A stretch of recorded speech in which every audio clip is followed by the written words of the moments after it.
স্বভাব আছে, আগুনের মধ্যে মানুষের ক্ষতি করার স্বভাব। বিস্তারিত এখন বলতে পারলাম না সময়ের অভাবে। আগুনের মধ্যে মানুষের ক্ষতি করার স্বভাব, পানির মধ্যে মানুষের ক্ষতি করার স্বভাব, বাতাসের মধ্যে মানুষের ক্ষতি করার স্বভাব। কিন্তু একমাত্র মাটি মানুষের ক্ষতি করে না, মানুষের উপকার করে। মাটি ঠান্ডা, মাটি নম্র, মাটি ভদ্র, মাটি সহনশীল। মাটি কয়, ও দুনিয়ার মানুষ, আমাকে দিয়া তোরা যত উপকৃত হইতে পারস হইয়া নে। আমারে বোরিং কর, আমারে গর্ত কর, আমারে খনন কর, আমার উপরে জুতা পায়ে দিয়া আমারে পদদলিত কর, আমার উপরে পায়খানা বানা, পেশাবখানা বানা, যা মনে চায় তা কর, আমাকে দিয়া তোরা উপকৃত হ। আমি কোনোদিন প্রতিবাদ করব না, আমি কোনোদিন উহু করব না। মাটি ঠান্ডা, মাটি নম্র, মাটি ভদ্র, মাটি ধৈর্যশীল, মাটি সহনশীল। আল্লাহ কয়, বান্দা, ও মানুষেরা, আদমের সন্তানেরা, তোদেরকে বানাইছি মাটি দিয়া, তোরা মাটির স্বভাবে স্বভাবাপন্ন হওয়ার জন্য, মাটির মতো ঠান্ডা হওয়ার জন্য, মাটির মতো ভদ্র হওয়ার জন্য, মাটির মতো নম্র হওয়ার জন্য, মাটির মতো সহনশীল হওয়ার জন্য, মাটির মতো পরোপকারী হওয়ার জন্য। কিন্তু আফসোস, তোদেরকে মাটি দিয়া বানাইলাম, তোরা আগুনের স্বভাব কোথায় পাইলি, পানির স্বভাব কোথায় পাইলি, বাতাসের স্বভাব কোথায় পাইলি, মানুষের জ্বালানোর স্বভাব কোথায় পাইলি, উড়াউড়ি করার স্বভাব কোথায় পাইলি, লাফালাফি করার স্বভাব কোথায় পাইলি, মানুষ মারার স্বভাব, মানুষের ক্ষতি করার স্বভাব, সন্ত্রাসের স্বভাব কোথায় পাইলি, হাইজেকের স্বভাব কোথায় পাইলি, মানুষের মাথায় আঘাত করার স্বভাব কোথায় পাইলি? এই জন্য তো তোরে মাটি দিয়া বানাই নাই, মাটি দিয়া বানাইছি তোরে মানুষের উপকারের জন্য। বুঝাইতে পারি নাই মনে হয়, এত সুন্দর করে বুঝানোর ক্ষমতা আল্লাহ আমারে দেয়নি। মাটি দিয়া কেন বানাইছে মনোযোগ আছেন? আপনাদের এলাকায় মানুষ মারা গেলে দাফন করার সময় কবরে যে মাটি দেয়, এই মাটি দেওয়ার সময় একটা দোয়া পড়েনি? জানেননি আপনারা দোয়া? এটা কি দোয়া? আফসোস, অনেকেই জানে না, আবার অনেকে জানে যে অশুদ্ধ, অনেকে জানে যে কি অশুদ্ধ। আমার বেরা দোস্ত ভাবিটা কোরআন শরীফের আয়াত, অশুদ্ধ পড়লে কবিরা গুনাহ হবে। কোরআন শরীফের আয়াত আমার নবী কবরে মাটি দেওয়ার সময় পড়ছেন, সুন্নত হিসাবে আমরাও পড়ি, কিয়ামত পর্যন্ত মানুষ পড়বে। মিনহা খালাকনাকুম ওয়া ফিহা নুঈদুকুম ওয়া মিনহা নুখরিজুকুম তারাতান উখরা। এটা কবরে মাটি দেওয়ার দোয়া। মুর্দারে কবরে নামার সময় আরেকটা দোয়া আছে নি? মুর্দারে কবরে রাখার সময়, কবরে নামানোর সময় আরেকটা দোয়া আছে নি? তাই বলেন তো, এই দোয়াটা কি? কথা কয় না, এখন পারে না। আরে মুসলমান, মুর্দারে কবরে নামানোর সময় এত সঙ্গীতি শিখলা, এত সাহিত্য শিখলা, এত বিজ্ঞান শিখলা, এত জ্ঞান অর্জন করলা, এত কিছু শিখলা, এত রাজনীতি শিখলা, এত রাজনীতি করলা, এত নেতা হইলা, এত কর্মী হইলা, কি লাভ হইল? মুর্দারে কবরে রাখার দোয়াটা তুমি মুসলমানের বাচ্চা জানো না। বিসমিল্লাহি বলেন, আমার মুখে মুখে বলেন, বিসমিল্লাহি ওয়া আলা মিল্লাতি রাসূলিল্লাহ। ঠিক আছে, কয় না, শক্ত, মুখে দিয়ে বাইরে দিতে চায় না। সবাই বলেন, সবাই, বিসমিল্লাহি ওয়া আলা মিল্লাতি রাসূলিল্লাহ। বিসমিল্লাহি ওয়া আলা মিল্লাতি রাসূলিল্লাহ। বিসমিল্লাহি, মুখস্থ করেন, বিসমিল্লাহি ওয়া আলা মিল্লাতি রাসূলিল্লাহ। অর্থ কি? অর্থ হ্যাঁ, আল্লাহর নামে রাসূলের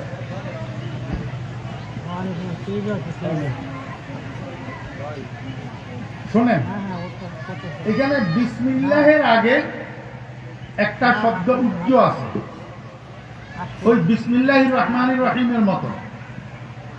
আযাউকা, আজাউ কা, হে মুর্দা, হে আব্বা, হে ভাই, হে বন্ধু, আপনাকে রাখতেছি ফি হাজাল কবর, এই কবরের মধ্যে, আপনাকে এই কবরের মধ্যে রাখতেছি বিসমিল্লাহ, আল্লাহর নামের সাথে। কার নামের সাথে? আমার ভাইরা দোস্ত বাপ, যেই কোন মুর্দারে কবরে রাখার সময় এই দোয়াটা পড়া হয়, বিসমিল্লাহি, আল্লাহর নামের সাথে তোমারে কবরে রাখলাম। এখন যেই মুর্দাটাকে কবরে রাখা হইতেছে, এই মুর্দাটা তার জীবদ্দশায় আল্লাহর নামের সাথে কতটুকু সম্পর্ক রাখছে? আসিল সম্পর্ক?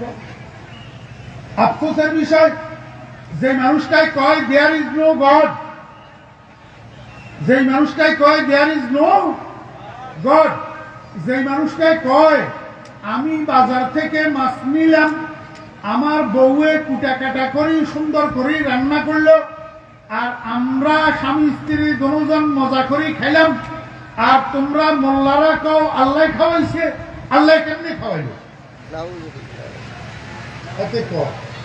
এতে আমি কোন অবাস্তব কথা বলি না, যেটা আমার সাথে গড়ে বাস্তব কথা বলি। আমি বাস্তব, আমারে কয়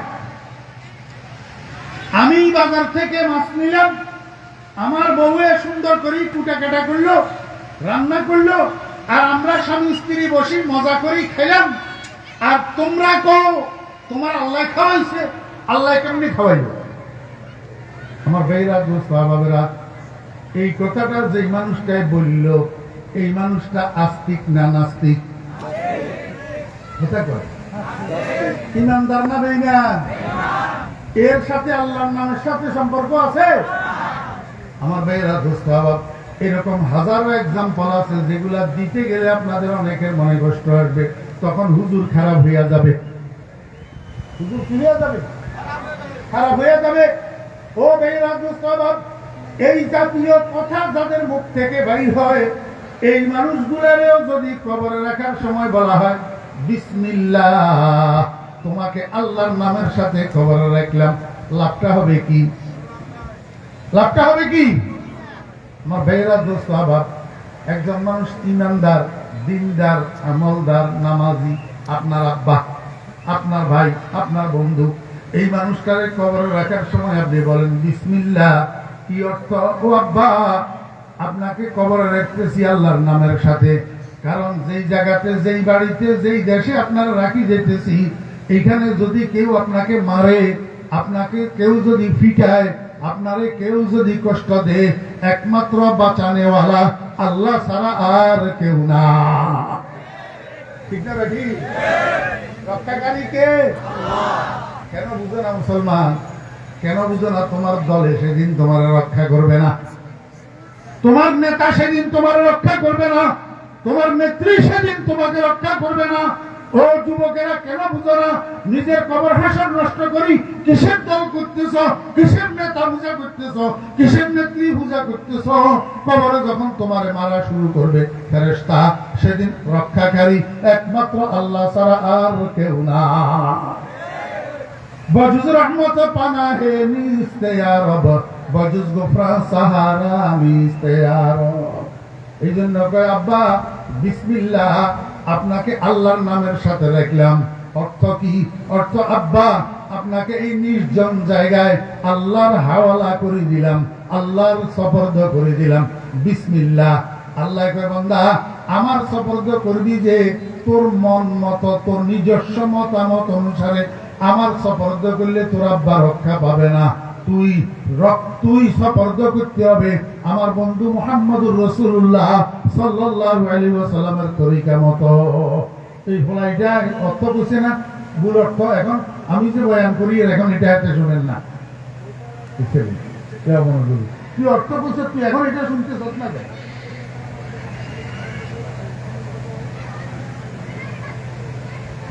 আল্লাহ পাক রব্বুল আলামিন কি কয়?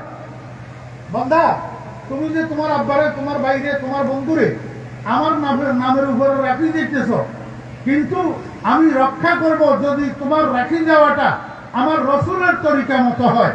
আমার রসুলের তরিকা বহির্গত তরিকায় যদি রাখি যাও, আমি আল্লাহ তোমাকে তোমার বাবাকে রক্ষা করব না। আমার বেরাদ স্বভাব, তুমি এতে মানুষ মারা গেলে সব মানুষগুলাকে সমাধিস্থ করা হয় এক তরিকায় না বিভিন্ন তরিকায়। মৌলভীটা বড় খারাপ, মৌলভীটা একটা কথাও শোনো না মনোযোগ। হে তোমার মনোযোগ নষ্ট করে তুমি এখান দিয়ে বসো, তাই হোক নিয়া হে আমার দৃষ্টি পর্যন্ত নষ্ট করতেছে। মনোযোগ আসেনি? পৃথিবীতে যত মানুষ মারা যায় সব মানুষের এক তরিকায় সমাধিস্থ করা হয় না তরিকা ভিন্ন ভিন্ন আছে? বুঝি করিয়া আমাদের দেশে হিন্দু ভাইয়েরা মারা গেলে ওদেরকে আমাদের তরিকায় সমাধিস্থ করা হয় না তরিকা ভিন্ন? আগুনে জ্বালায়, আগুনে জ্বালানোর পরে সেখানে ছাই যেগুলা হয় এই ছাই এগুলার এক জায়গায় গর্ত করি, সেখানে এই ছাইগুলার দাফন করে। এবার এটার উপরে একটা মন্দির নির্মাণ করে, ওই মন্দিরের এক পাশে নাম লেখে স্বর্গবাসী শ্রী শ্রী হরেশচন্দ্র দেবনাথ। আপনারা মনে হয় দেখেন না? হ্যাঁ, স্বর্গবাসী লেখে কি বাসী? স্বর্গবাসী মানে জান্নাতে অলরেডি গেছে গা, বেহেশতে অলরেডি গেছে গা। আসলে গেছে নি বেহেশতে? যাই না। আমার বেহরা দোস্ত বাবেরা লেখে স্বর্গবাসী শ্রী শ্রী হরেশচন্দ্র দেবনাথ। এটা হলো হিন্দুদের সমাধিস্থ করার তরিকা। বুদ্ধ আছে না? বুদ্ধ, এই বুদ্ধ এগুলা মারা গেলে এই পর্যন্ত কোমর পর্যন্ত গর্ত একটা করে, গর্ত একটা করি লাস্টারে হাঁটু ভাঙ্গি হাত ভাঙ্গি এইভাবে দলা করি গর্তের মধ্যে বসাই দিই। দলা করি গর্তের মধ্যে কি করে দিই? বসাই দিই। বসি উপর দিয়ে মাটি চাপা দিয়ে উপরে মন্দির একটা তুলে দিয়ে ওই মন্দিরের মধ্যে নাম লিখি দিই। আমার বেহরা দোস্তাবাদ আর অনেক মঞ্জক মারা গেলে, অনেক মুর্গা মারা গেলে এদেরকে দাফনও করা হয় না, পড়ানো হয় না, বুদ্ধিস্টের মতো মাটির মধ্যে চাপা দেওয়াও হয় না, বরং শরীরের মধ্যে পাথর বান্ধি সাগরের মধ্যে নিয়ে পানির ভিতরে ছাড়ি দিই। পানির ভিতরে কি করে? এটাই হেদের সমাধিস্থ করার তরিকা। সমাধিস্থ করার কি তরিকা? একটা কথা বুঝেন, আপনারা কবেন হুজুর, আপনারা তো মোল্লারা বলেন যে কবরের মধ্যে ফেরেশতা দুইটা আইয়ে মুনকার নকির জিজ্ঞাসা করে মার রাব্বুকা ওয়া মা দীনুকা ওয়া মান হাযার রাজুলুল্লাযী বুইসা ফীকুম। যদি 3 প্রশ্নের উত্তর সঠিক দিতে পারে তাহলে কবরের মধ্যে বেহেশতের বিছানা বিছাই দেওয়া হয়, বেহেশতের পোশাক পরাই দেওয়া হয়, বেহেশতের দিকে ছিদ্র করে দেওয়া হয়, বেহেশত কবরকে 70 গজ এদিকে 70 গজ এদিকে 70 গজ এদিকে 70 গজ এদিকে প্রশস্ত করে দেওয়া হয়। এখন যেই মানুষটারে জ্বালাই ফেলা হইল, দাফন করা হইল না, যে মানুষটারে সাগরে ফেলি দেওয়া হইল, এই মানুষ এগুলার কবরে ফেরেশতা কেমনে আইবে? জিজ্ঞাসা কেমনে করে? বসাই কেমনে? বসাইবো কেমনে? হেতুর তো কি নেই, হ্যাঁ হেতুর তো শরীরে নেই, জ্বালাই ফেলাইছে, বসাই কেমনে? বিরাট প্রশ্ন না? আমার ভাইরা দোস্ত বাবা, আমি আপনাদেরকে বলি কবরের মধ্যে মানুষের যে সুখ আর যে শাস্তি, কবরের মধ্যে মানুষের যে সুখ আর যে দুঃখ, যে শান্তি আর যে শাস্তি, এইটার সাথে এই গোস্ত মাংসের শরীরে এটার কোনো সম্পর্ক নাই। এটার সাথে সম্পর্ক হইল রুহের। সম্পর্ক হইল কিসের? রুহের। উদাহরণ শোনেন, উদাহরণ।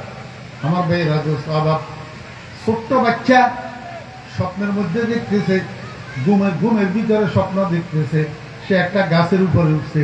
কিসের উপরে? গাছের উপরে উঠছে। হঠাৎ হাত দিয়া যে গাছের ডাল ধরছিল, স্লিপ করে নিচে পড়ে গেছে। স্বপ্নে দেখতেছে নিচে পড়ে গেছে, তো শোয়া ছিল খাটের উপর, পড়ে গেছে খাটের নিচে। স্বপ্নে দেখছে গাছের উপর থেকে পড়ছে, আসলে পড়ছে খাটের উপর থেকে নিচে। এখন এই পোলা চিৎকার শুরু করছে ভয়ে, চিৎকার শুরু করছে ভয়ে। মা বাপ দুজনের ঘুম ভাঙি গেছে চিৎকারে। মা বাপ দুজন উঠিয়া কয়, বাবারে কি হয়েছে তোর, কেন চিৎকার করতেছ? তো আমি গাছের থেকে পড়ে গেছি, আমি গাছের থেকে মা বাপে তো কি কস এগুলা গাছের থেকে কই পড়ছ, তুই খাটের উপরে শোয়া আসেনি, খাটের উপর থেকে নিচে পড়ে গেছ, গাছের থেকে কই পড়লি? কয় না না, আমি গাছের থেকে পড়ে গেছি, আমি গাছের থেকে পড়ে গেছি। আমার ভাইরা আবার বুঝে থাকলে বলেন, এই যে গাছের থেকে পড়লো এবং ব্যথা পাইলো এবং ভয় পাইলো, চিৎকার করলো, এটার সাথে শরীরের সম্পর্ক না রুহের সম্পর্ক? কিসের? রুহের সম্পর্ক। একটা ছেলে স্বপ্নে দেখছে ঘুমের ভিতরে তার সাপের টুকরো বল মারি দিছে, সাপের তো বল মারি দিছে, এখন চিৎকার করেই ঘুমের থেকে উঠে বসে গেছে। মা বাপ দৌড়াইয়া আয়, কয় কিরে বাবা কি হয়েছে? কয় আমার সাপের সবল মারছে। কয় কই কোনখান দিয়ে সবল মারছে? এখন দেখাইতে পারে না, কোনো নিশান নাই, কোনো নিশান নাই। বাবা তুই স্বপ্ন দেখছ, আসলে বাস্তব কিছু না, স্বপ্নে দেখেই ভয় পাইছ। আমাকে বুঝে থাকলে বলেন, এই যে ঘটনাটা এটার সাথে শরীরের সম্পর্ক না রুহের সম্পর্ক? রুহের সম্পর্ক। ঠিক কবরের ভিতরে মানুষ শান্তি যেটা পাবে সেটা রুহে পাবে, শাস্তি যেটা পাবে সেটা রুহে পাবে। নাস্তিকের বাচ্চারা মৃত্যুর আগে যে ওসিয়ত করি মরে, আমি মারা যাওয়ার পরে আমার লাশটা দাফন করিও না, আমার লাশটা জাদুঘর রাখি দিও, আমার লাশটা মেডিকেল কলেজে দিয়া দিও। ও দোস্ত, আসল কথা হলো এতদিন নাস্তিক গিরি করছে, এখন ফেরেশতা লাঠির বয়ে কয় আমার জাদুঘরে রাখি দিও, আমার মেডিকেল কলেজে দিয়া দিও। কেন? ফেরেশতার লাঠির থেকে বাঁচার জন্য। আমি খোদার কসম করে কইলাম, ওরে 2000 পাওয়ারের লাইট তোর মাথার উপরে জ্বালাইয়া যদি হাজার হাজার মানুষের বেষ্টনীর মাঝখানে তোরে রাখা হয়, কবর না দেওয়া হয়, খোদার কসম কবরের যে সমস্ত কার্যক্রম, ফেরেশতার প্রশ্ন আর উত্তর আর শাস্তি আর শান্তি সবগুলা এই হাজার হাজার মানুষের বেষ্টনীর মাঝখানে তোর উপরে বর্তাবে, তুই সেটা ভোগ করবি, কোনো সন্দেহ নাই। কারণ এটার সাথে রুহের সম্পর্ক, শরীরের সম্পর্ক না। কথা বুঝছেন না বুঝেন? আল্লাহ, আমার ভাইয়েরা, দোস্ত ভাবেরা, আমার কথাটা লম্বা হয়ে যেতেছে। বিসমিল্লাহি কথা কয় না, ওয়ালা মিল্লাতে রাসূলিল্লাহ। এখন কেউরে আগুন দিয়া ফোড়ায়, কেউরে এই কোমর পর্যন্ত কষ্ট করি হাঁটু বান্ধি বসাই দিয়ে, কেউরে সাগরের মধ্যে পাথর বান্ধি ফেলে দিয়ে, আর কেউরে কি করে, আর কেউরে মারা গেলে বড়ই পাতা দিয়া পানি গরম করে। কি দিয়া? বড়ই পাতা দিয়া। কেউ গাজীপুর শহরে সাবানের অভাব পড়ছেন, গাজীপুর শহরে সাবানের অভাব পড়ছেন, আর মুর্দারে গোসল করাইতে সাবানের ব্যবহার করে না না করে, তাহলে বড়ই পাতা দেয় কেন? বড়ই পাতা দেওয়া এটা রসুলের তরিকা। এটা কি বড়ই পাতা দেওয়া কি রসুলের তরিকা? এই বড়ই পাতা দিয়া গরম করা পানি দিয়া মুর্দারে আরো পানি মিশাইয়া প্রথমে অজু করায়। প্রথমে কি করায়? অজু করায়। এরপরে পেট সাফ করে, পেট সাফ করে, পেটের থেকে নির্গত হওয়া মলগুলারে এবার পরিষ্কার করে। তারপরে কি করে? এবার মুর্দারে প্রথমে বাম কালকিতে শোয়ায়, বাম কালকিতে শোয়াইয়া ডাইন সাইডটা ভালোভাবে পানি দিয়া পরিষ্কার করে। এরপরে ডান দিকে শোয়ায়, এবার বাম সাইডটা ভালোভাবে পরিষ্কার করে এবং এই কাজটারে 3 বার করে, 3 বার এই কাজটারে কভার করে 3 বার। এবার পরিষ্কার শুকনা নেকড়া দিয়া শরীরের পানিগুলা মুছে। আমার ভাইয়েরা, দোস্ত আবার শরীরের পানিগুলা মুছি। এইবার আস্তে আস্তে পরনের মধ্যে যে লুঙ্গি বা পায়জামা প্যান্ট যা আছে এটারে খুলবে, কিন্তু খোলার আগে কি করে? ওই যে সিলাইবিহীন জামাটা আছে এটারে আগে পরায়। সুন্নাত মতো মুর্দা দোলাই করার তরিকা বলতেছি। আগে জামাটা কি করে? পরায়।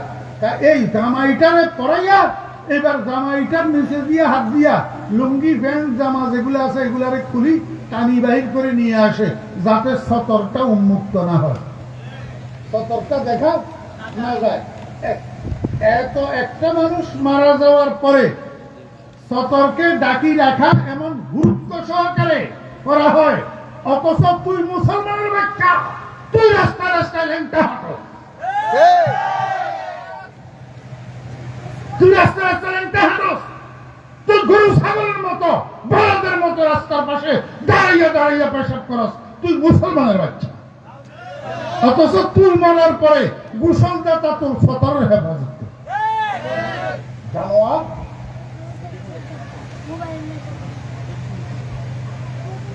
আমার ভাইয়েরা দোস্ত আবাব, তিনজন মানুষের ধরি এবার গোসলের জায়গা থেকে পরিধান করানো জামাইটা সহ তারা নিয়ে যায় খাটিয়ার উপর।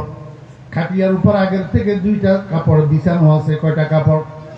দুইটা ফরানো হয়েছে। জামাইটা সহ মোট কয়টা হইল? তিনটা। তো জামা তো ফরানো হয়েছে, এখন খাটিয়ার উপরে নিয়ে রাখছে। এখন এখানের মধ্যে আছে কি আমার ভাইরা দোস্ত আবাব? একটা চাদর আর একটা লুঙ্গি। একটা চাদর আর একটা লুঙ্গি, সিলাইওয়ালা না সিলাইবিহীন। তো প্রথমে আল্লাহু আকবার আমার ভাইরা, এই প্রথমে উপরের কাপড়টা পরিধান করাবে। আগে কোন দিক উঠবে? ডাইন দিক না বাম দিক? আগে কাপড়ের কোন দিক উঠবে? মুসলমান ভাইরা দোস্ত আবাব, এই জন্যই তো আমি বলছিলাম আপনারা মুসলমান ঠিকই, কিন্তু ইসলামের অনুশাসনগুলা ঠিক মতো জানেন না। সব বিষয় ডাইন সুন্নত, কিন্তু মুর্দাকে কাফন পরানোর ক্ষেত্রে বাম সুন্নত। মুর্দাকে কাফন পরানোর সময় কি সুন্নত? বাম সুন্নত। কেন বাম সুন্নত? ও ভাইরা দোস্ত আবাব, সবাই আমার দিকে তাকান। নামাজের নিয়ত বাঁধেন, আল্লাহু আকবার, মানছেন? হ্যাঁ, বাঁধেন। নামাজের নিয়ত বাঁধেন, আল্লাহু আকবার। হাত কোনটা উপরে কোনটা নিচে? ডান হাত উপরে, বাম হাত নিচে। ও ভাইরা দোস্ত আবাব, কাফনের কাপড় যদি বাম পাশেরটা আগে উঠান তাহলে সেটা নিচে পড়বে, ডাইনেরটা পরে উঠেলে সেটা উপরে পড়বে। আর যদি ডাইনেরটা আগে উঠান তাহলে সেটা নিচে হইয়া যাবে, উল্টা হবে। কি হবে? আল্লাহর হাবিব জনাব রাসূলুল্লাহ সাল্লাল্লাহু আলাইহি ওয়াসাল্লাম, আমার উম্মত, সারা জীবন তুমি নামাজ পড়ছো, মুসল্লি ছিলা, এইভাবে হাত বাঁধছ, ডাইন হাত উপরে বাম হাত নিচে। এখন কবরে যাওয়ার সময় একটু মুসল্লি সাজিয়া কবরে যাও, কাফনের কাপড়টা তোমার বান্দা হাতের মতো যেন হয়। বামেরটা আগে উঠাও, ডাইনেরটা পরে উঠাও। এটা সুন্নাত। এটা কি সুন্নাত? আপনার বলায় জানেনি?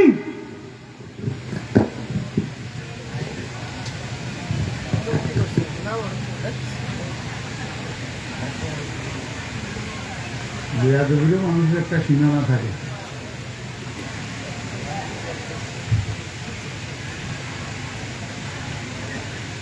কথা হিসাবটা বুঝছেন? নামাজি কি? নামাজি তো যাতে সারা জীবন নামাজ পড়ে না, নামাজের সাথে তার কোনো সম্পর্ক নাই, হেতারে তুমি কাফনের কাপড় দিয়ে নামাজি বানাই দিলে লাভ হবে কি? হেতারে জানে মনে যায় নেই দেখে, যেভাবে মানুষ এইভাবে কি করো, কিন্তু এটা রসুলের তরিকা, এটা রসুলের তরিকা। আচ্ছা আসেন, এবারে এই খাটিয়া বহন করে নিয়ে গেলেন মাঠে, জানাজার নামাজ পড়লেন, কয় তাকবীর? 4 তাকবীর। কার তরিকা? লেনিনের নাকি আব্রাহাম লিঙ্কন? কার তরিকা? তো তুমি সারা জীবন ব্যাগটা পুরাটা জীবন আব্রাহাম লিঙ্কনের গণতন্ত্রের পাগল হইলা, মুহাম্মদুর রাসূলুল্লাহ সাল্লাল্লাহু আলাইহি ওয়াসাল্লামের তরিকার পাগল হইলা না। এখন মরণের পরে রসুলের জানাজা তোমার কি দরকার? তুমি ওসিয়ত করি মরো, আমি আব্রাহাম লিঙ্কনের অনুসারী, আমার জানাজার নামাজের দরকার না। হক কথায় আহমদ বাজার, গরম বাতে বিলাই বেড়া। হ্যাঁ, চট্টগ্রামের ভাষায় কয়, কইলি বা মাইর খায়, না কইলি বাপে হারাম খায়। তুমি সারা জীবন আব্রাহাম লিঙ্কনের অনুসারী, এখন মরার পরে জানাজার নামাজের তোমার কি দরকার? এটা তো রসুলের তরিকা। কার তরিকা? এখন জানাজার নামাজ পড়ছে, এবারে কয় মুর্দারে কবরে নামাও। কোন দিক দিয়ে নামায়? আপনাদের দেশে মুর্দারে কবরে পূর্ব পাশে দিয়ে নামায়। হ্যাঁ, সেটাও জানো। কোন দিক দিয়ে? পশ্চিম পাশে দিন। পাও থাকে উত্তর দিকে, মাথা থাকে দক্ষিণ দিকে। কোন দিকে?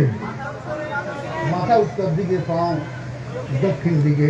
এইভাবে কবরে শোয়াই। এবারে কয় যে এই তোমরা কবরে যারা আছো, এই মুখটারে একটু কেবলামুখী করে দিও। মুখটারে একটু কি করে দিও? কেবলামুখী করে দিও। কিরে বেটা, এখন কেবলামুখী কেন তোর দরকার হইল? সারা জীবন তো তুই আমেরিকামুখী আর ইন্ডিয়ামুখী আছিলি, আমেরিকামুখী আর ইন্ডিয়ামুখী আছিলি, এখন কেবলামুখী হওয়ার তোর কি দরকার হলো? পশ্চিম দিকে ফিরি আসারও তো খরচ নাই, এখন তোরে কিলে ঘাড় মটকাইয়া কেবলামুখী করে দেওয়া লাগে। হ্যাঁ, ঘাড় মটকাইয়া এখন কেন কেবলামুখী হবি? সারা জীবন সোজা হইলি না, এখন মরি কেন সোজা হবি? সোজা হইয়া মরতি তাহলে লাভ হইতো, মরি সোজা হইলে তো কোনো লাভ নাই, কোনো লাভ। কেবলামুখী করে দাও। আমার একটু বুঝে দেখলে বলুন তো, এই পর্যন্ত যাহা কিছু করা হলো এই মনিয়তের সাথে, এটা রসুলের তরিকা না লেনিন কার্ল মার্কসের তরিকা না বুশের তরিকা না মোদির তরিকা? কার তরিকা? মুহাম্মদুর রাসূলুল্লাহ সাল্লাল্লাহু আলাইহি ওয়াসাল্লামের তরিকা। এই জন্য ওই মুর্দা কবরে যারা নামায়, এরা মুর্দারে সম্বোধন করি কয় বিসমিল্লাহি ওয়া আলা মিল্লাতে রাসূলিল্লাহ।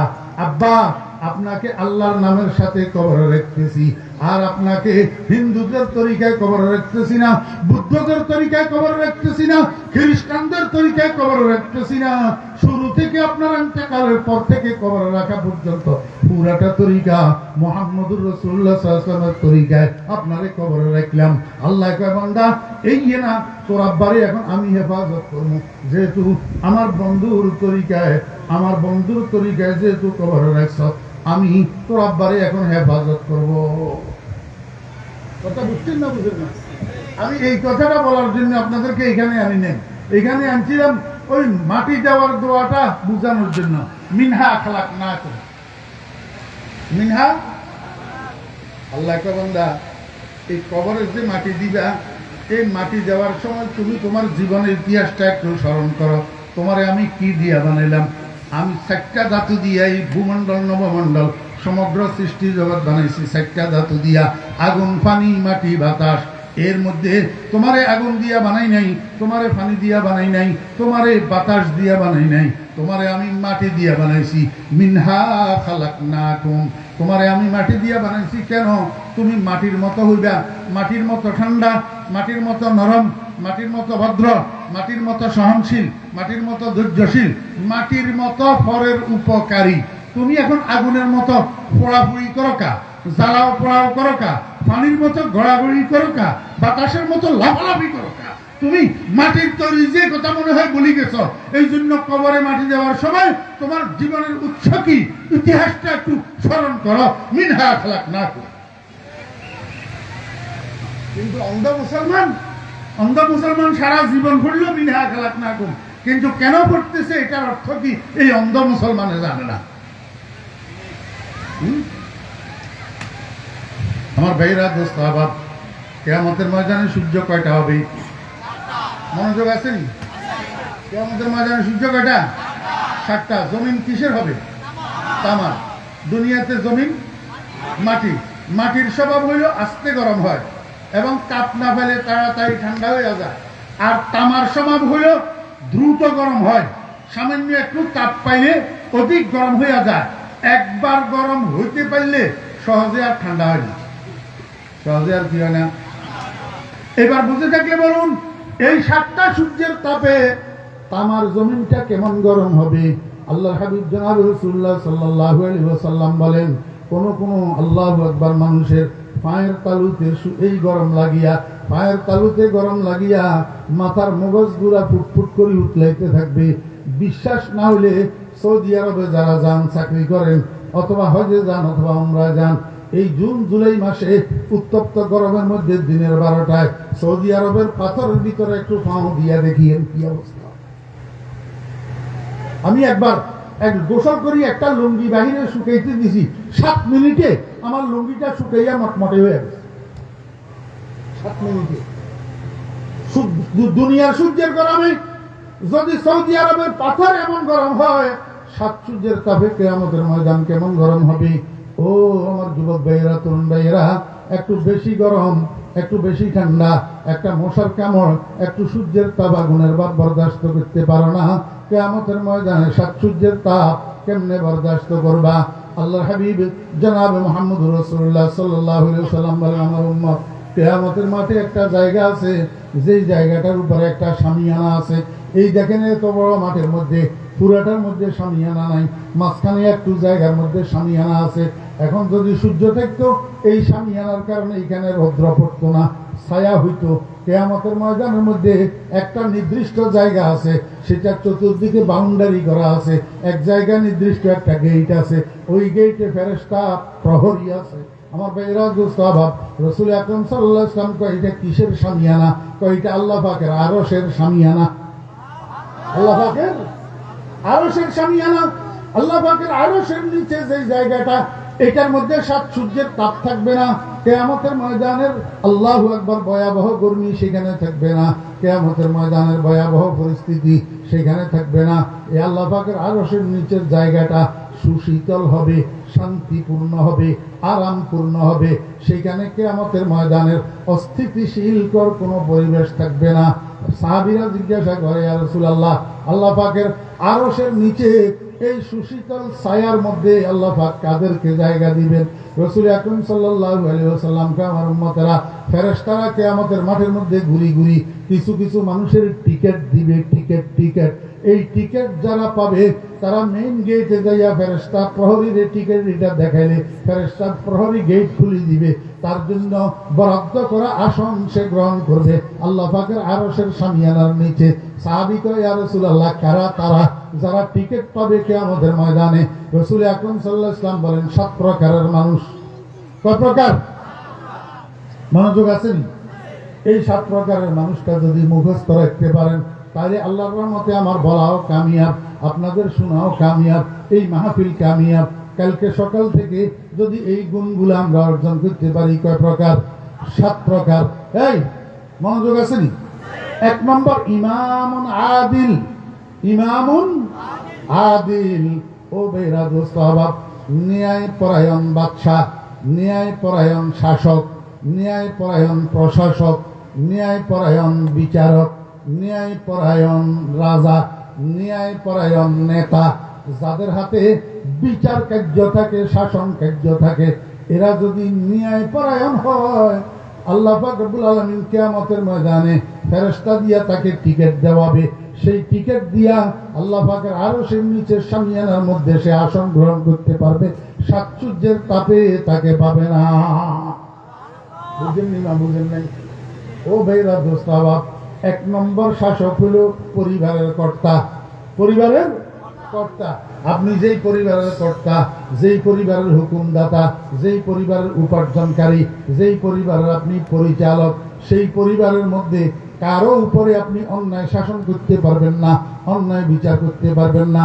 আপনার নিজের মেয়ে আর পুত্রবধূ যদি ঝগড়া লাগে, আপনার নিজের মেয়ে আর পুত্রবধূ যদি ঝগড়া লাগে, আপনি পুত্রবধূর কথা না শুনি শুধু নিজের মেয়ের কথা শুনি অন্যায়ভাবে বিচার করে দিলেন, পুত্রবধূরে গালাগালি করলেন, আপনার বেআইনেরা গালাগালি করলেন, এমনকি ঘর থেকে বাইর করে দিলেন পুত্রবধূটাকে, ছেলে সহ বাইর করে দিলেন, আপনার মেয়ের কথা ধরি, আপনি অন্যায়কারী, আপনি জালেম। মনে রাখবেন, এই অন্যায়ের কারণে কিয়ামতের ময়দানে আল্লাহর দরবারে আপনাকে জবাবদিহিতার কাঠগড়ায় দাঁড়াইতে হবে। আর যদি আপনি মেয়ের কথা শোনার পরে পুত্রবধূরে ডাকেন, ছেলের বউরে ডাকেন, বাবারে কি হয়েছে আমার একটু বল, ছেলের বউয়েরটাও শুনলেন, নিজের মেয়েরটাও শুনলেন, আপনি আপনার বিবেকের সাথে বোঝাপড়া করলেন কাটটা রাইট কাটটা রং। যদি মেয়ে রাইট হয় মেয়ের পক্ষে রায় দেন, যদি ছেলের বউ রাইট হয় ছেলের বউয়ের পক্ষে রায় দেন। আপনি ছেলের বউ যদি রাইট হয় আপনি আপনার মেয়ের পক্ষে রায় দিলে আপনি ন্যায় বিচারক হবেন না, ন্যায় পরায়ণ হবেন না। কিয়ামতের ময়দানে আরশে আজিমের নিচে ছায়ার মধ্যে জায়গা পাবেন না। ইমামুন আদিল। এরকম 1000 উদাহরণ আমি আপনাদের সামনে দিতে পারবো, কিন্তু এখন সময় তো নাই। 1 নম্বর। 2 নম্বর, রাজুলুন কলবুহু মুআল্লাকুন বিল মসজিদি ইযা খারাজা মিনহু হাত্তা ইয়াউদা ইলাইহি। আল্লাহর হাবিব বলেন, ওই ব্যক্তি কিয়ামতের ময়দানে আরশের ছায়ার মধ্যে জায়গা পাবে যে ব্যক্তির অন্তরটা হামেশা মসজিদের সাথে লাগানো থাকে। হামেশা কি সাথে? মসজিদের সাথে বান্ধা থাকে। এই মসজিদের থেকে একবার যে বাইরে সে জোহরের নামাজ পড়ি, আর একবার আসরের নামাজের জন্য মসজিদে আসা পর্যন্ত তার মনটা মসজিদের সাথে টাঙ্গা থাকে, মসজিদের সাথে বান্ধা থাকে, বারবার খালি গড়ি চায়। আসরের নামাজের সময় আসতেছে নি, আসরের নামাজের সময় হইতেছে নি, আসরের নামাজের আজান হইতেছে নি, কান খাড়া করে রাখে। বরাবর শত কাজের ভিতর দিয়াও মসজিদের কথা মনে পড়ে, নামাজের কথা মনে পড়ে। নামাজকে সে ভুলে না, মসজিদকে ভুলে না। এই মানুষটারে আল্লাহ কিয়ামতের ময়দানে আরশের মধ্যে ছায়া দান করবেন, আরশের নিচে ছায়া দিবেন। ও ভাইয়েরা, 2 নম্বর, 3 নম্বর, আল্লাহু আকবার। রাসূল আকরাম সাল্লাল্লাহু আলাইহি ওয়াসাল্লাম বলেন, রাজুলুন দাআতহু ইমরাআতুন যাতু হাসাবিন ওয়া জামাল ফাকালা ইন্নী আখাফুল্লাহ। মনোযোগ আছে নি? এই জিনিসটা বর্তমানে একটু বেশি, একটু খেয়াল করে শুনেন। একটা মানুষের একটা সুন্দরী রূপসী মেয়ে আহ্বান করলো, ডাকলো তার সাথে দৈহিক মিলনে লিপ্ত হওয়ার জন্য। বুঝছেন না বুঝেন নাই? এমনটা ঘটনা আমাদের দেশের মধ্যে ঘটে কি ঘটে না? বিশেষ করি চাচাতো ভাই, জ্যাঠাতো ভাই, খালাতো ভাই, মামাতো ভাই, ফুফাতো ভাই, তালতো ভাই, এই 6 প্রকারের ভাইয়ের সাথে 6 প্রকারের বোনদের এমনটা বেশি হয়। হ্যাঁ, অনেক সময় অফার করে, ভাই আসো, ভাই আসো, ভাই আসো, জেনার জন্য, বেবিচারের জন্য, অপকর্মের জন্য তাকে ডাকে। কিন্তু ফোলাটা দিনদার, আল্লাহওয়ালা, আল্লাহর ভয় অন্তরেওয়ালা। আমার বেয়েরা ফোলাইটাই কয় কি, ইন্নী আখাফুল্লাহ। ও বোন, তোমার এই ডাকে আমি সাড়া দিতে পারবো না, তোমার এই ডাকে আমি জবাব দিতে পারবো না, তোমার এই ডাক আমি মানতে পারবো না, কারণ আমি আল্লাহকে ভয় করি, আমি আল্লাহকে ভয় করি। এটা কি গাজীপুর না? ঢাকা থেকে চট্টগ্রাম যাওয়ার পথে গৌরীপুর একটা জায়গা আছে, গৌরীপুর চিনেননি আপনারা কেউ? গৌরীপুর, এই গৌরীপুর আগে তো যে রাস্তাটা পুরাতন রোড ছিল, যখন ডবল রোড করতেছে তখন উত্তর পাশে দিয়ে আরেকটা রাস্তা করা হয়েছে। এই রাস্তাটার কাজ চলতেছিল তখন গৌরীপুর বাজারের পশ্চিম পাশে একটা মাদ্রাসা আছে, স্বল্প পেন্নাই মাদ্রাসা। ওই মাদ্রাসার মাহফিলে আমার দাওয়াত ছিল। তা আমি কোন দিক থেকে সেদিন একটু তাড়াতাড়ি পৌঁছে গেছি মাদ্রাসায়। আসরের নামাজ যাইয়া সেখানে পড়ছি। আসরের নামাজ পড়ি, যখন নাস্তা করার জন্য, চা খাওয়ার জন্য বসছি, উপস্থিত লোকজন আমারে কয়, হুজুর গতকাল আমাদের এখানে একটা ঘটনা ঘটছে। আমি বললাম কি ঘটনা? কয় হুজুর, ওই রাস্তার কাজ যে করতেছে, বুলডোজারে মাটি কাটতেছে। বুলডোজারে কি করতেছে? মাটি কাটতেছে। হঠাৎ বুলডোজারের ড্রাইভার মাটির ভিতরে বুলডোজারটা ঢুকাইয়া যখন উপরের দিকে টান দিছে, একটা লাশ বুলডোজারের উপরে কাফনের কাপড় সহ উঠি আসছে। এটা দেখি বুলডোজারের ড্রাইভার দিছে দৌড়। মানুষে কয়, কিরে ভাই দৌড় দিস কেন? কয়, ওই মেশিনের কাছে যাইয়া দেখো। মানুষ মেশিনের কাছে যাইয়া দেখো, নিচের থেকে, মাটির নিচের থেকে লাশ একটা উঠে এসছে। লাশ, চতুর্দিকে হাহাকার পড়ে গেছে, কার লাশ এটা? আমার ভাইরা দোস্ত বাব, এমন টাইমে স্বল্প পেন্নাই মাদ্রাসার একজন উস্তাদকে ডাকি নিয়া লাশের মুখটা খোলা হয়েছে। কাফনের কাপড় অক্ষত, কোথাও একটা বালুর দাগ নাই, একটা মাটির দাগ নাই, একদম চকচক করতেছে কাফনের কাপড়। একজন আলেমে স্বল্প পেন্নাই মাদ্রাসার একজন উস্তাদের নিয়ে ওনারা যখন চেহারা খুলছে, বুড়া মানুষ একটা যাইয়া, ও আমার ছেলে না, এই কথা করি জড়াই ধরি বলি, আমার ছেলে না। কি কর? আমার একটু বুঝে দেখলে বলেন। এবারে মানুষে জিজ্ঞাসা করে, এটা আপনার ছেলে নেই? কহ আমার ছেলে। কখন দাফন করছিলেন? কয় এখন থেকে 25 বছর আগে। কয় বছর আগে? 25 বছর আগে। আমি সামনে তো এখন থেকে 25 বছর আগে দাফন করছি। কয় আপনার ছেলেটা কেমনে মারা গেছে? কয় কেমনে মারা গেছে এটা তো জানি না, আমার ছেলে ছিল মালয়েশিয়া ছিল। যখন সে মালয়েশিয়াতে মারা গেছে তখন তার বয়স 25 বছর বয়স। এখন পর্যন্ত বাঁচি থাকলে বয়স হতো 50। বয়স হতো কত? 50। আমার ভাইয়েরা দোস্ত আবাব, এখন বুড়া যখন নিজের ছেলেরে শনাক্ত করছে, তো ওলামা ইকরামরা সহ একত্রিত হইয়া সেখান থেকে উঠাইয়া আরেক জায়গায় নতুন কবর খনন করি, সেখানে এই ছেলেটারে নিয়ে দাফন করা হয়েছে। 25 বছরের যুবক, 25 বছরের যুবক, এখনো চেহারা, শরীর সবকিছু 25 বছরের যুবক, অক্ষত অবস্থায় কাফনের কাপড় সহ।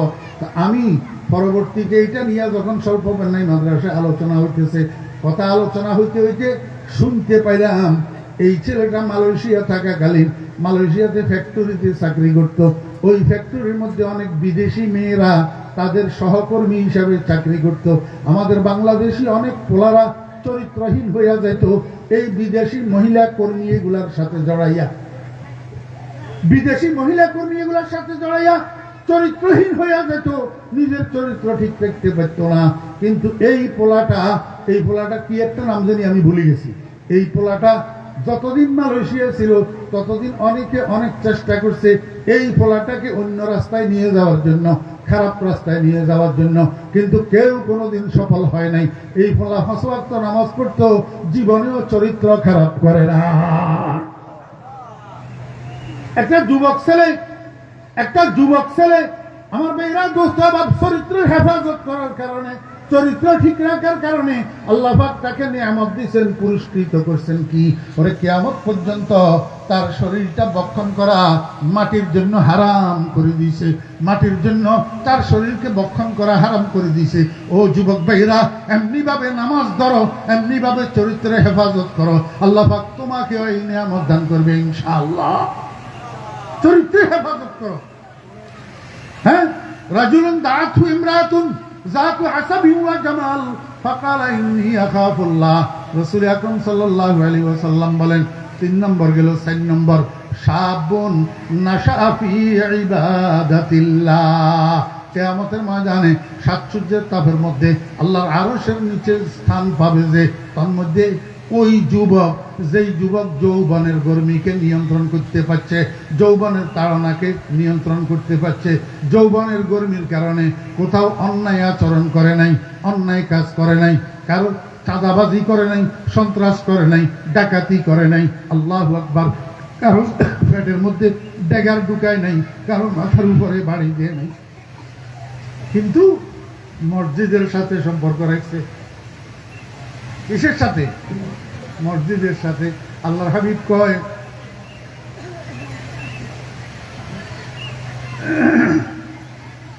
এই যুবককে কিয়ামতের ময়দানে আল্লাহ পাক আরশের ছায়ার মধ্যে জায়গা দিবে।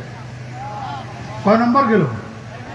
5 নম্বর, আল্লাহু আকবার, রাজুলানে তাহাব্বা ফিল্লাহ ইজতামা আলা যালিকা ওয়াফতারাকা আলাই। দুইটা মানুষ একজনে একজনের সাথে বন্ধুত্ব করছে, দুজনে বন্ধুত্ব, দুজনে কি বন্ধুত্ব। দুইটা মানুষ, যুবক হোক, তরুণ হোক, আবাল হোক, বৃদ্ধ হোক, দুইজনের মধ্যে বন্ধুত্ব। কি জন্য? আল্লাহরে খুশি করার জন্য, দুনিয়ার কোনো স্বার্থে নেই, আল্লাহকে খুশি করার জন্য তারা একজন একজনের ভালোবাসে। তারা যদি একত্রিত হয় তাও আল্লাহকে খুশি করার জন্য, যদি বিচ্ছেদ হয় তাও আল্লাহকে খুশি করার জন্য। কথা বুঝছেন না বুঝেন? ও তরুণের যুবক ভাইয়েরা, বন্ধুত্ব করার সময় একটু খেয়াল করিও তুমি কোন ফলার সাথে বন্ধুত্ব করতেছ। হাতে কোনো ইয়াবা করনি, কোনো হাতে কোনো চোরনি, কোনো হাতে কোনো ডাকাতনি, কোনো যদি এই জাতীয় ফলার লগে বন্ধুত্ব করো তো তুমি শত ভালো হইলেও এলাকার মানুষ তোমারও ইয়াবা খোর মনে করবে। কথা বুঝছেন না বুঝেন? এই জন্য বন্ধুত্ব করার আগে দেখবা ছেলেটা এমন কিনা যে মাগরিবের নামাজের আজানের সময় তোমার হাত ধরে টানে, বন্ধু আয় নামাজটা পড়ি আসে। এরকম ছেলের সাথে বন্ধুত্ব করবা। রাজুলানে তাহাব্বা ফিল্লাহ। আল্লাহ হাবিব জনাব রাসূলুল্লাহ সাল্লাল্লাহু আলাইহি ওয়াসাল্লাম বলেন 6 নাম্বার, রাজুলুন তাসাদদাকা বিসাদকাতিন ফাআখফাহা হাত্তা লা তা'লামা শিমালুহু মা তুনফিকু ইয়ামিনুহু। ওই মানুষটাকে আল্লাহ পাক কিয়ামতের ময়দানে আল্লাহর আরশের ছায়ার মধ্যে জায়গা করে দিবেন। যেই মানুষটা আল্লাহর রাস্তায় সদকা করে, আল্লাহর রাস্তায় দান করে, গরিব দুঃখী এতিম বিধবা অসহায় গরিব মাদ্রাসার ছাত্র এগুলার সাহায্য করে, দান করে, ডান হাতে দান করে বাম হাতে টের পায় না, বাম হাতে দান করে ডান হাতে টের পায় না। রাজুলুন তাসাদদাকা বিসাদকাতিন ফাআখফাহা হাত্তা লা তা'লামা শিমালুহু মা তুনফিকু ইয়ামিনুহু। এখন তো আমরা দান করি মারহাবা ঘোরানোর জন্য। 1 পাওয়া আটা দান করতেছে, 1 কেজি আটা 7 জনে মিলি বটু।